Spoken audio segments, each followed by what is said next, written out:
안녕하세요. 좋은 책, 좋은 삶, 꼬꼬독의 김민식입니다.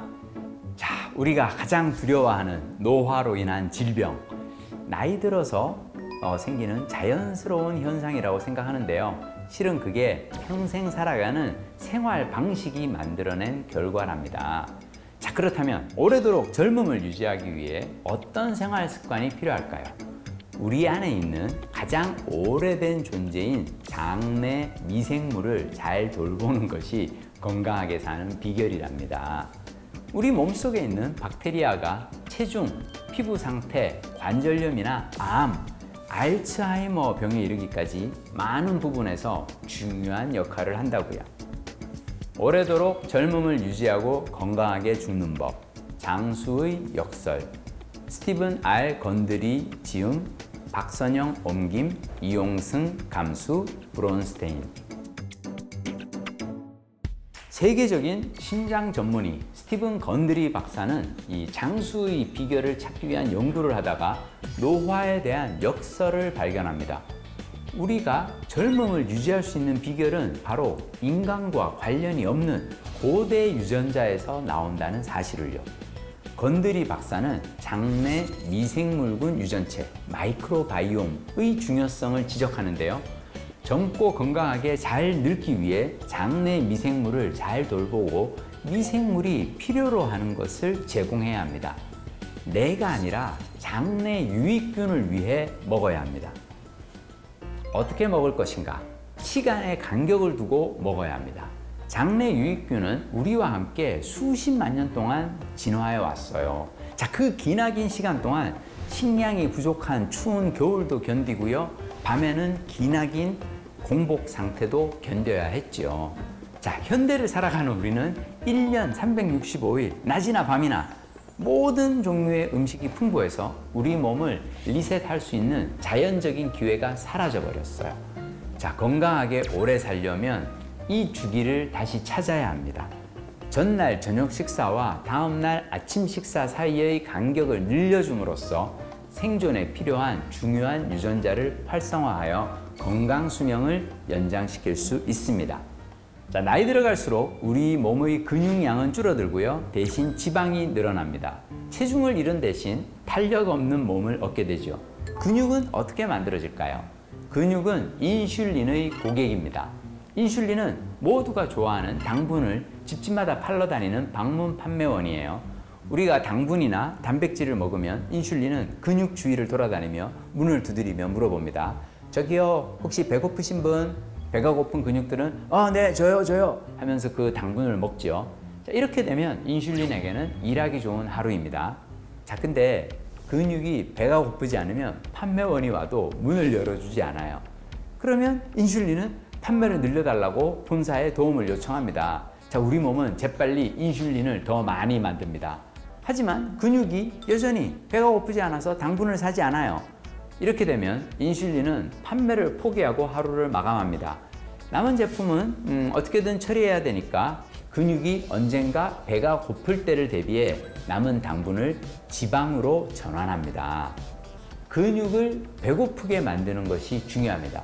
어떻게 해야 근육이 배고픔을 느끼게 할 수 있을까요? 바로 운동입니다. 특히 근육량을 늘리는 근력 운동이 중요합니다. 근력 운동을 하면 근육이 배고픔을 느껴서 음식 달라고 막 아우성치기 시작하고요. 인슐린은 당분을 지방으로 저장할 필요가 없어지고 판매가 쉬워집니다.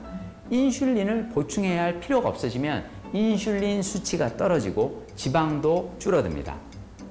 근육량이 많아진다는 건 인슐린이 당분을 판매할 고객이 더 많아진다는 의미입니다. 결과적으로 우리 몸은 인슐린 민감성이 높아지고 근육량이 많아지고 지방은 적어지는 보상을 얻게 됩니다. 운동을 예찬하는 이 저자가 권하지 않는 운동도 있어요. 바로 마라톤입니다. 장거리 달리기는 건강에 해가 된다고 주장하네요. 마라톤처럼 근육 손실이 많은 지구력 운동이 장수에 치명적인 영향을 준다는 증거들이 늘어나고 있어요. 특히 심장 근육에 계속 손상을 주는 심근섬유증을 일으킨다고 합니다.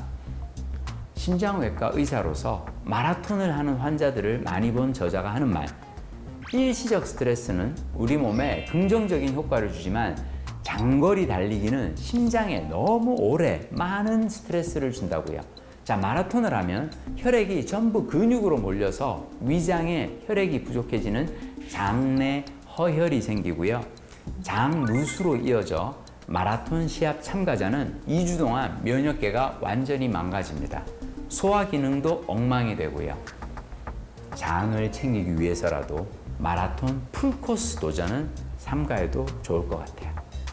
자, 나이가 들면 조금씩 기억력이 떨어집니다. 노화의 과정이라 생각하기 쉬운데요. 정상은 아니에요. 단순한 건망증에서 파킨슨병, 치매, 알츠하이머 같은 심각한 신경질환에 이르기까지 모든 인지감퇴 현상은 신경계의 염증에서 기인하고요.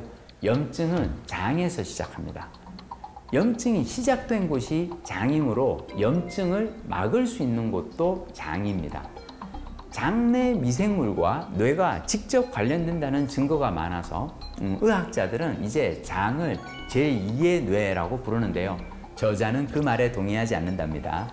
장이 2위로 밀려나서 그렇다고요. 오히려 머릿속 뇌가 제2의 뇌라고, 장이 그만큼 더 중요하다는 의미겠죠. 어렸을 때 밥 먹고 1시간 동안은 수영하지 말라, 나가서 뛰지 말라, 뭐 이런 얘기 많이 들었죠. 밥을 먹고 나면 음식이 소화되느라 피가 모두 위로 몰려서 근육으로 갈 피가 부족해지기 때문이에요. 자, 잠을 잘 때도 같은 원리가 작용됩니다. 뇌에는 글림프 시스템이라 하여 뇌 척수액이 돌아다니며 뇌 속 노폐물을 씻어내는 작용을 하는데요. 이게 활발하게 일어나려면 많은 양의 혈액 공급이 필요해요. 잠들기 직전에 무언가를 먹으면 소화하느라고 혈액이 위로 쏠려서 뇌가 혈액 부족에 시달리고요. 자는 동안 뇌를 제대로 청소하지 못하게 됩니다. 마지막 식사 시간과 취침 사이의 간격을 최대한 늘리는 게 중요하고요. 저자는 그 간격을 4시간이라고 말합니다. 밤 11시에 잠든다면 저녁 7시 이후에는 아무것도 먹지 않는 거죠. 자, 우리 장 속에 살고 있는 장내 유익균이 가장 좋아하는 건 푸른잎 채소입니다. 자, 미국의 연구진은 푸른잎 채소를 규칙적으로 섭취한 사람이 인지적 감소율이 11년까지 늦춰진다는 걸 발견했습니다. 장내 유익균이 좋아하는 게 또 무엇이 있을까요? 명상과 요가 등 스트레스를 줄이는 활동입니다. 쥐 실험 연구를 보면 쥐는 스트레스를 받을 때 유익균이 감소하고 유해균이 증가해서 결과적으로 장내에 염증성 사이토카인이 증가합니다. 명상과 요가의 최고 장점은 스트레스를 줄인다는 건데요. 자, 그 자체로 미생물군 유전체에 긍정적인 변화를 제공하고 인지적 측면에서도 긍정적인 결과로 이어집니다. 즉, 알츠하이머 병도 예방하고 수명도 늘릴 수 있어요. 스트레스를 줄이는 게 유익균의 증식을 도와주는 일입니다. 나를 살리는 길은 장내 유익균을 살리는 데 있습니다. 내 입맛에 좋은 것보다 이제 저는 유익균이 좋아하는 푸른잎 채소를 열심히 먹으려고 합니다. 책을 읽고 배워서 실천함으로써 오래도록 젊음을 유지하고 건강하게 죽기를 꿈꿉니다. 꼬리에 꼬리를 무는 독서, 꼬꼬독 꼬꼬독. 다음 시간에 뵙겠습니다. 고맙습니다.